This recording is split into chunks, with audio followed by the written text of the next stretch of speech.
I am not going to speak for anybody else. I'm going to speak for me. Personally, there's nothing in Canada to miss.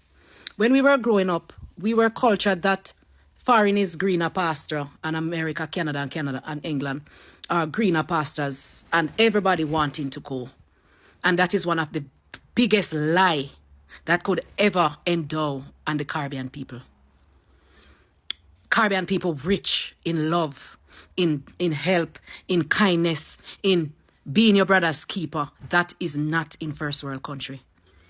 What happened is that they trick us, tell us to go to America to work because of green pasture.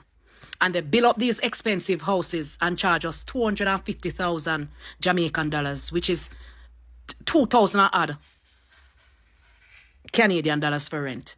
And then we have to pay those big rents, and those persons move to the Caribbean, buy houses at the waterfront, and have us maintaining their lifestyle. So they come to the Caribbean, they open up businesses, they buy out the hotels, and all of them are in the Caribbean running wholesales, running hotels, running restaurants, whilst we are the slaves in their country to help them to make their dream come true. Going to Canada was one of the biggest mistakes that I could have ever made. It not only damaged my physical health, but I was very close to getting mental health. I am not talking about anybody else. I am talking about me. The best place to live is Jamaica, is the Caribbean, is to identify with your people, is to speak the same language. If you want little water, you get little water. You can get a piece of breadfruit. You can get 2 tomatoes. If you're sick, you can call your neighbor. There's nobody in Canada to help you. The only thing that Canada have is snow, taxes, and high rent. And silent racism. So no, to answer your question, I forgot to answer your question. No, I don't miss Canada because there's nothing in Canada to miss. Going to Canada was one of the biggest mistakes that I have ever made, and it cost me my health. So a lot of Jamaicans are coming out to speak up, especially some of them who were deported or asked to return back to their country when they got to Canada. So this lady was in Canada. According to her, I don't even understand the line of the story, but she got to Canada and she was given 24 hours to leave Canada. And this is someone who came for study, right? All of a sudden, she was given 24 hours to leave the country, and she was complaining on how it is so hard for them to get a flight and all of that under 24 hours. So somebody who has spent a lot of money just to relocate from Jamaica down to Canada, and all of a sudden they're asking them to leave the country. So now she's back home in Jamaica with her family, but she's telling people, some people are asking her life is over there and all that, but she's telling people that there's no place to live than your home country because you will be treated right. Nobody cares about your skin color or anything. Well, I'm just going to let some videos roll from different Jamaicans, then we come back and talk more.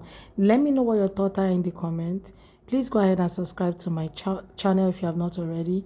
Don't forget to give the video a thumbs up so that more people can see it. And credit to all creators on this video. I want to ask Canadians in particular a few questions.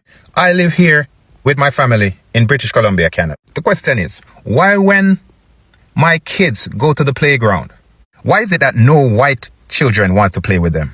Why is it that all the white children shy away and look weird or make crazy faces as if they're scorning my kids? The other question is, because I know you might be thinking it's just my kid, but why is it that other non-white parents have the same problem? What are you people telling your children? It's obvious it's nothing good about non-white people because it's obvious in the children, and this is why racism will never go away. But you know what? I'm not doing this for sympathy or anything. Actually, I don't need any sympathy from anyone. I'm just saying I lived in a few provinces in Canada and I've seen it many times. Many times. Against me, against my wife. But when it's against my children, that's a different story. And I'm not playing around.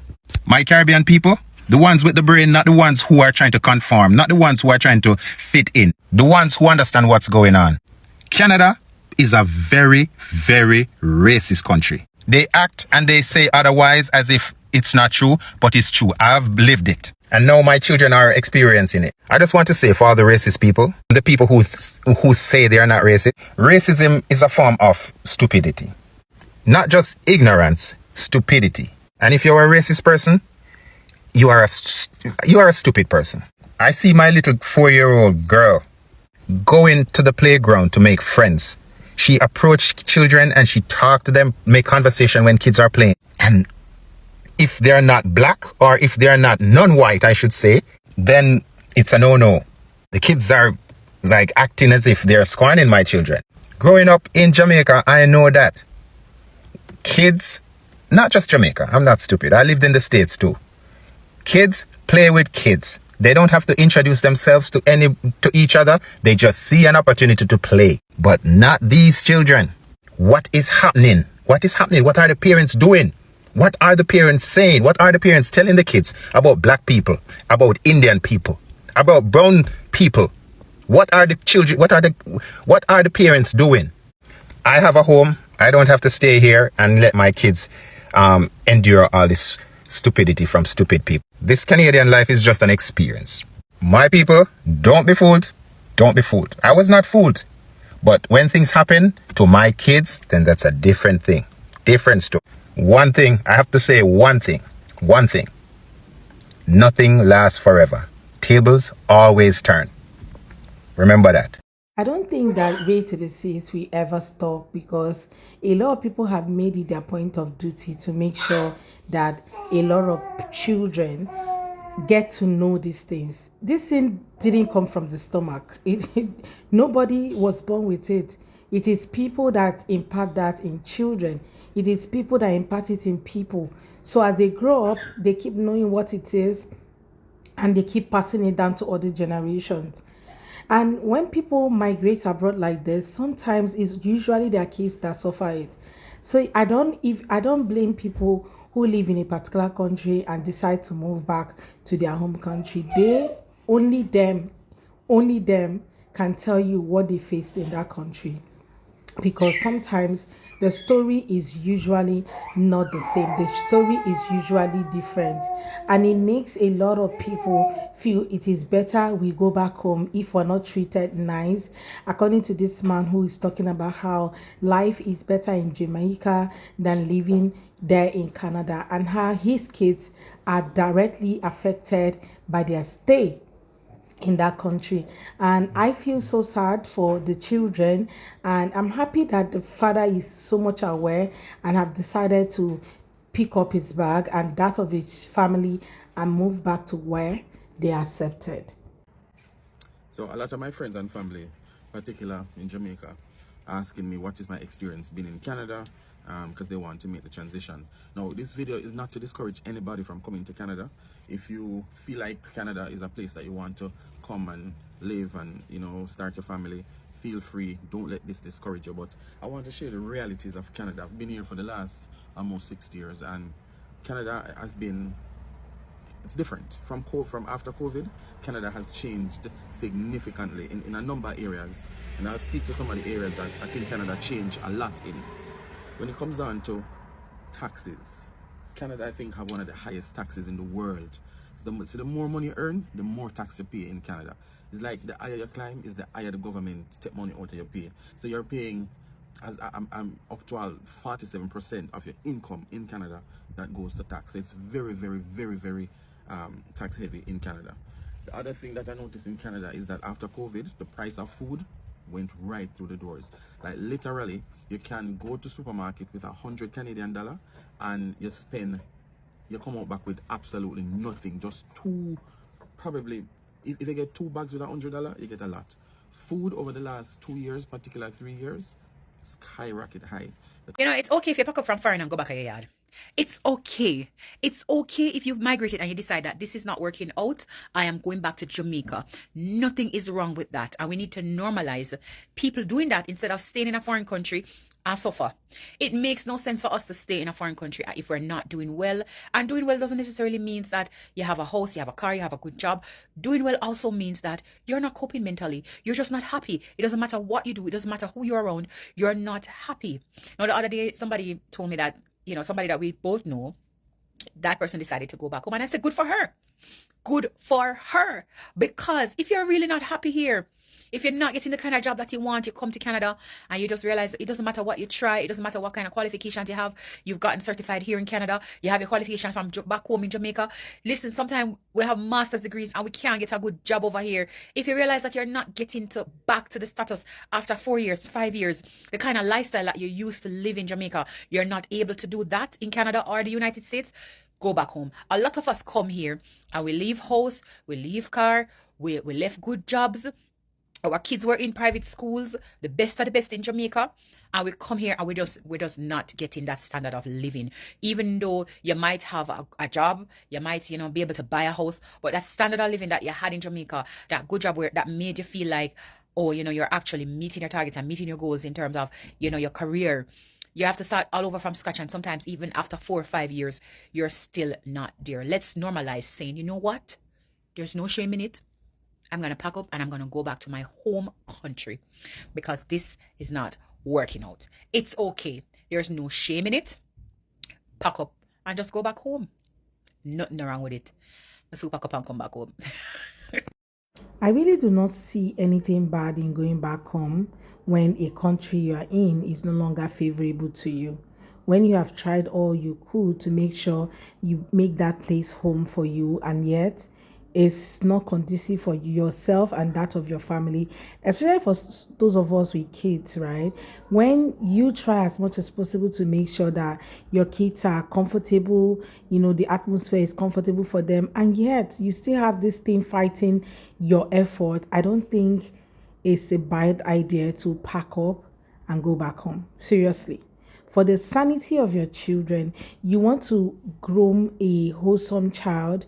You want to make sure that your kids grow up becoming the best version of themselves. You don't want to keep them in a country where they are being segregated, they feel like they are nothing, something that will affect their mental health or whatsoever. Even you as an adult, okay, your mental health is very important.